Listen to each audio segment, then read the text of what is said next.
بامبے کی ایک شادی میں جانے کا اتفاق ہوا، 45 روپے کا ایک کارڈ، بھاگ آیا، نہیں گیا اس میں، ایک کارڈ پر 45 روپے. سوچئے فضول، ان المبذرین کانوا اخوان الشیاطین کس کے بارے میں قرآن نے کہا؟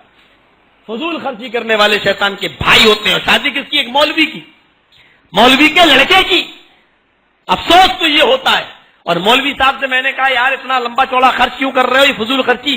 تو دلیل دیتا ہے مولوی، وَأَمَّا بِنِعْمَةِ رَبِّكَ فَحَدِّثْ، اللہ نے جو نعمتیں دی ظاہر کرو. مولوی کبھی نہیں ہارتا، وہ دلیل دے کے رہتا ہے، کوئی نہ کوئی فٹ کر کے رہتا ہے. کہتے ہیں کہ ایک مرتبہ ایک شکاری کا جال میں کوا اور کبوتر دونوں پھنس گئے. شکاری کا جال تھا، اس میں کوا بھی پھنس گیا، کبوتر بھی پھنس گیا. کوا بھی رو رہا ہے، کبوتر بھی رو رہا ہے. کبوتر روتے ہوئے کہتا کوے چپ، مجھے پریشان کر کے رکھ دیا رو رو کر. تو کوا کہتا تو بھی تو رو رہا ہے. تو کبوتر بولا مجھے تو رونا ہی ہے، اور میں اس لیے رو رہا ہوں کیونکہ میں حلال ہوں. یہ شکاری مجھے جال سے نکالے گا اور کاٹ کے کھا جائے گا، مجھے تو کرنا ہی کرنا ہے. کوے سے کہا تو کیوں رو رہا ہے، تو حرام ہے، تجھے تھوڑی کچھ کرے گا، تجھے تو نکالے گا اڑا دے گا، تیرا کرے گا کیا، تیری تو زندگی بچ جائے گی، میری زندگی خطرے میں. کوا بولا میں تم سے زیادہ پریشان ہوں.